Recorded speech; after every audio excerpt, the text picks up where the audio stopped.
Somurtkan, zeki görünümlü, sade giyimli ve demir renginde sakalı olan bir adam bana tavan arası odasını göstererek şöyle söyledi.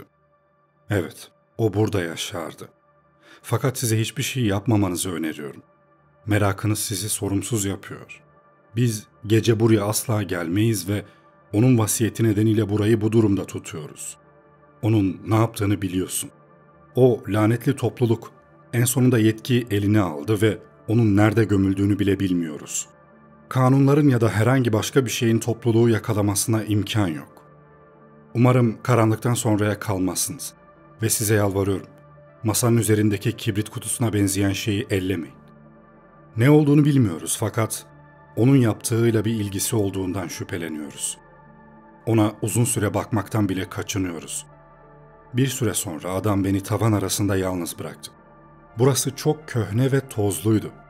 Kabaca döşenmişti fakat bu odanın bir gecekondu sakinliğine ait olmadığını gösteren bir düzenliliği vardı. Raflar teolojik ve klasik kitaplarla doluydu. Başka bir kitaplıkta ise büyüyle ilgili yazılar vardı. Paracelsus, Albetrus, Magnus, Trithemius, Hermes Trismegistus, Borellus ve bilmediğim alfabelerde yazılmış kitaplar. Mobilyalar oldukça sadeydi. Bir kapı vardı fakat yalnızca dolaba açılıyordu. Tek açıklık, kaba, dik merdivenlerin çıktığı yerdeki açıklıktı. Pencereler gözetleme camı şeklindeydi ve kara ceviz ağacından yapılmış kolonlar inanılmaz derecede antik duruyordu. Açıkça bu ev eski dünyaya aitti. Nerede olduğumu biliyor gibiydim fakat o zaman bildiklerimi hatırlayamıyorum. Kasaba kesinlikle Londra değildi. Küçük bir liman kasabası olduğu izlenimini aldım. Masadaki küçük nesne beni son derece hayrete düşürdü. Onunla ne yapmam gerektiğini bilmiyor gibiydim çünkü bir cep feneri ya da ona benzeyen bir şeyi çıkarıp endişeyle çalışıp çalışmadığını kontrol ettim. Işık beyaz değil, mordu ve ışıktan çok radyoaktif bir bombaya benziyordu.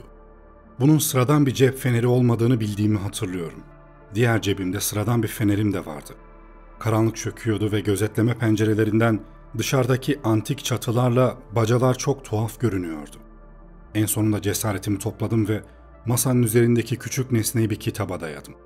Daha sonra tuhaf mor ışığımı üzerine doğrulttum. Işık artık devamlı bir ışından çok mor partiküllerden oluşmuş bir yağmur ya da doluya benziyordu.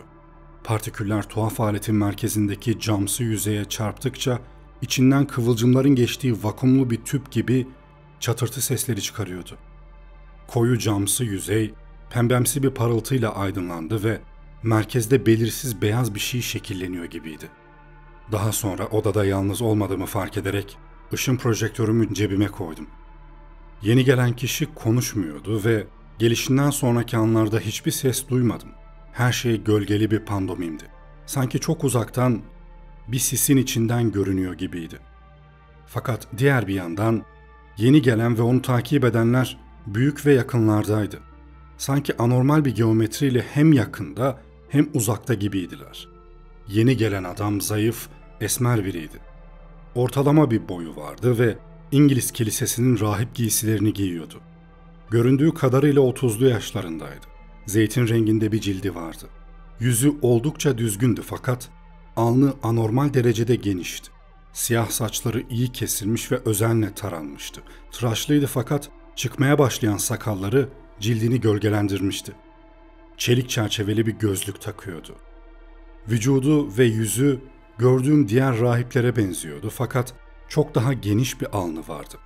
Daha esmerdi ve daha zeki görünüyordu. Özellikle daha gizli bir şekilde şeytani görünüyordu. Loş bir gaz lambasını yaktıktan hemen sonra endişeli göründü ve ben ne olduğunu anlayamadan bütün büyülü kitaplarını odanın pencere tarafında, duvarın dikey bir şekilde eğim aldığı yerde bulunan daha önce fark etmediğim bir şömineye atmaya başladı. Alevler kitapları açgözlülükle sindirdi. Hiyeroglifle sayfalar ve kurtlu kaplamalar yok edici ateşe teslim oldukça alevler tuhaf renkler çıkarıyor ve anlatılamayacak derecede kötü kokular yayıyordu. Bir anda odada başkalarının olduğunu gördüm. Hepsi rahip giysileri giymiş adamlardı. Bir tanesi ise psikopos pantolonu giyiyordu. Bir şey duymadığım halde ilk gelene son derece önemli bir şey söylediklerini anlayabiliyorum. Ondan hem korkuyor hem de nefret ediyorlardı. Ve o da bu duygulara karşılık veriyordu. Yüzü somurtkan bir ifade aldı. Sandalyenin arkasını tutmaya çalışırken sağ elinin titrediğini görebiliyordum. Psikopos boş kutuyu ve şömineyi işaret etti ki yanık, anlaşılmaz bir yığın arasında alevler neredeyse sönmüştü ve tuhaf bir nefretle dolmuş gibi görünüyordu. İlk gelen buruk bir şekilde gülümsedi ve sol elini masanın üzerindeki küçük nesneye uzattı. Daha sonra herkes korkmuş göründü. Rahip topluluğu yerdeki tuzak kapısından aşağı inmeye başladı. İnerken tehditkar hareketler yapıyorlardı. En son giden Psikopos'tu. İlk gelen daha sonra odanın iç kısmındaki dolaba gidip bir halat aldı. Bir sandalyenin üzerine çıktı ve halatın bir ucunu büyük kara ceviz ağacı kolonundaki kancaya taktı. Diğer ucunuysa düğümlemeye başladı. Kendini asmak üzere olduğunu fark ettim ve onu durdurmak için ileri atıldım. Beni görerek hazırlıklarını bıraktı. Bana bir çeşit zaferle baktı ve bu kafamı karıştırıp beni rahatsız etti. Yavaşça sandalyeden inip ince dudaklarında son derece sinsi bir gülümsemeyle bana doğru yaklaşmaya başladı. Her nedense kendimi ölümcül bir tehlikede hissettim ve kendimi korumak için tuhaf ışık projektörünü çıkardım. Neden işe yarayacağını düşündüğümü bilmiyorum. Açtım, yüzüne doğrulttum ve zeytin rengi yüzünün önce mor, daha sonra pembemsi bir ışıkla parıldadığını gördüm. Yüzündeki sinsi zafer ifadesi derin bir korkuyla yer değiştirmeye başladı.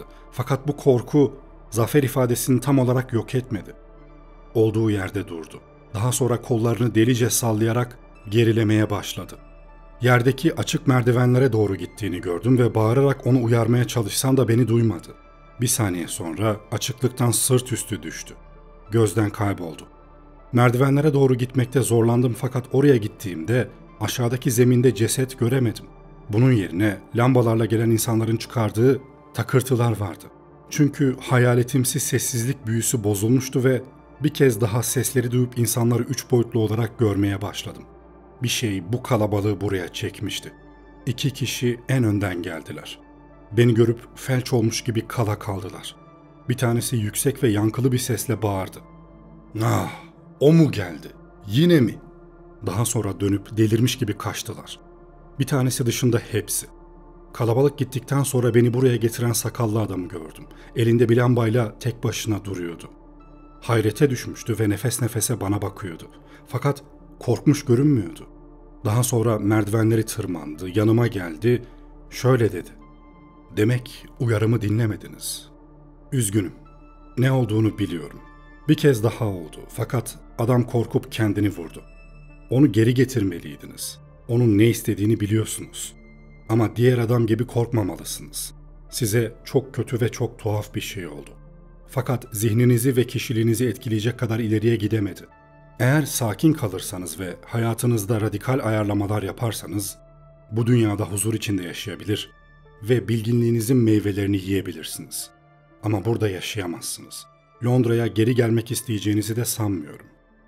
Artık o şeyle uğraşmamalısınız. Artık hiçbir şey geri gelemez. Bir şey yapmak ya da çağırmak durumu daha kötü yapar. Belki düşündüğüm kadar kötü durumda değilsinizdir. Fakat buradan bir an önce gitmeli ve bir daha dönmemelisiniz. Tanrı'ya şükredin. Daha ilerlememiş. Olabildiğince açık konuşacağım. Belli bir değişiklik yaşadınız dış görünümünüzde. O her zaman buna neden olur. Fakat yeni bir ülkede buna alışırsınız.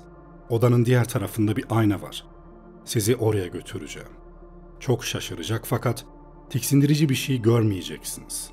Ölümcül bir korkuyla titriyordum ve sakallı adam beni odanın diğer tarafındaki aynaya götürmek için neredeyse taşımak zorunda kaldı. Loş lamba diğer elindeydi. O camda gördüğüm şu oldu. İngiliz kilisesinin rahip giysilerini giymiş, zayıf, esmer, ortalama cüsseli, göründüğü kadarıyla 30'larında çelik çerçeveli bir gözlük takmış, zeytin renginde bir cildi ve anormal derecede geniş bir alnı olan bir adam. İlk gelen ve kitaplarını yakan sessiz adamdı bu. Hayatımın geri kalanı boyunca dış görünüşümle bu adam olacağım.